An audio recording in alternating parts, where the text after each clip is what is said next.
Welcome to the Dark Room TV podcast. Dark Room TV, our show starts now. Hey, welcome to Dark Room TV podcast. I'm your host, Bayboy. Hope everyone is doing well. Today, we're going to be talking about female rappers and how can female rappers get that extra bump to be able to put them on an even playing field as male rappers. Now, we know male rappers have many female music fans underneath their belt. So what are you trying to do? We're trying to figure out how female rappers can get male music fans underneath their belt. How can female rappers get the same momentum as male rappers is what we're going to try to figure out today. What I'm going to be talking about is just my opinion. And it's not the only way, but I think it's one way to do it. So who and what are we talking about? We're talking about female rappers, independent female rappers, or female rappers who's just trying to come up.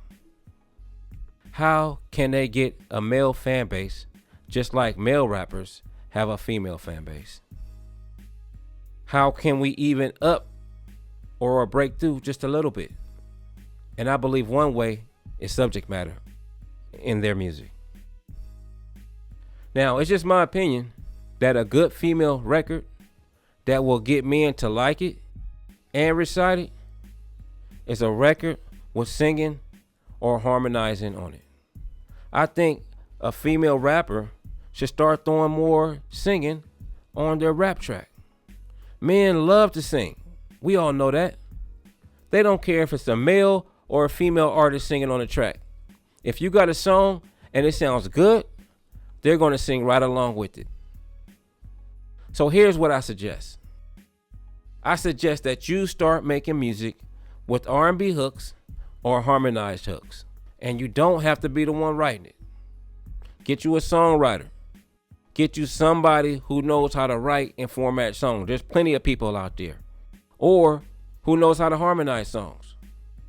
Even the greats out there have collaborated on one track with many artists and songwriters. You don't have to be the one singing the hook. Get you a singer, a male singer or a female singer on it. You gotta switch it up. You gotta stop doing the same thing. Now, I'm only speaking from a male perspective and not a female perspective.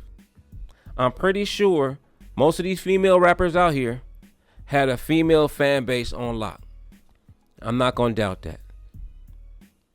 But now we're talking about how we can get the male music fans, how we can get them to buy into what female rappers are saying, what they are rapping about.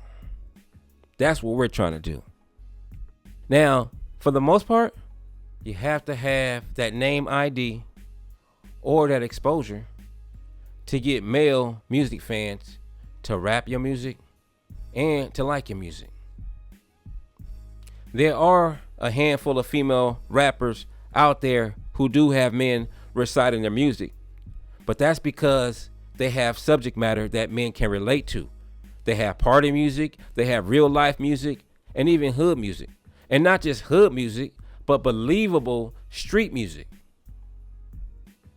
But there are other cases that help female rappers become popular amongst all by who they are associated with. Being that they are surrounded by a group of talented male artists who is giving her that status of her being part of a squad, part of a fraternity.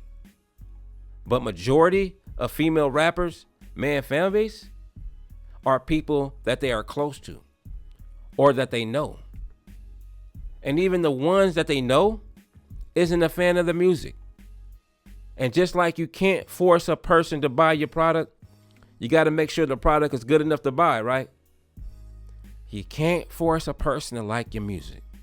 You have to make sure your music is good enough for a person to like. And it's not that men don't like it. It's just men can't relate to it. But if you throw in a little something for the male music fans, then maybe that can get them hooked and bring them over into your camp. Because when you write your song, most of your song is already constructed for your female fans, right? So why not throw in a little something to be able to attract the male music fans out there? For men, it doesn't take that much.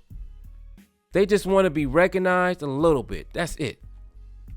So in your song, you probably got about 2 verses, right? And you're talking about everything you want to talk about for your female fans. So why not throw in a hook in there to try to grab men who you really need to help push you to the top? Put something in for them. Because at the end of the day, you're trying to go to the top. And you need a tribe to get up there. And a solid fan base is your tribe. You gotta start thinking outside the box.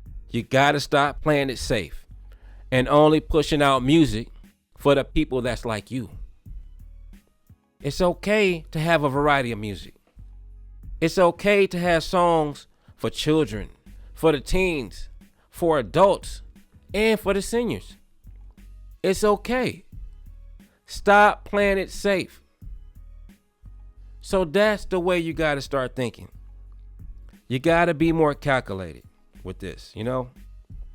You got to open up your mind and look at it from a fan perspective and not just from an artist perspective. And it takes a lot to tap back in to a fan perspective when you've been doing music for so long. But you can do it. We know it's already hard getting yourself out there as a female artist, as a female rapper. We understand that. But only a few female rappers will make it because there's something special about them. They are different from everyone else. That's the main thing. What you see everyone else is doing, you want to do the opposite. Because that is what's going to set you apart from everyone else. If they sound like this, you don't want to sound like that. You want to sound like something else. Find your voice. Perfect it. Sometimes it may take a little longer to figure out your style, but don't give up on it. Just make sure you're different. Just keep going, and you will get it down, and you will make it. I promise. I hope you guys learned something from this or took something from this, and good luck to all the female rappers out there. Wish you nothing but the best here at Darkroom TV Podcast. Once again, I'm your host, Bayboy. Thank you guys for tuning in. See you guys next time.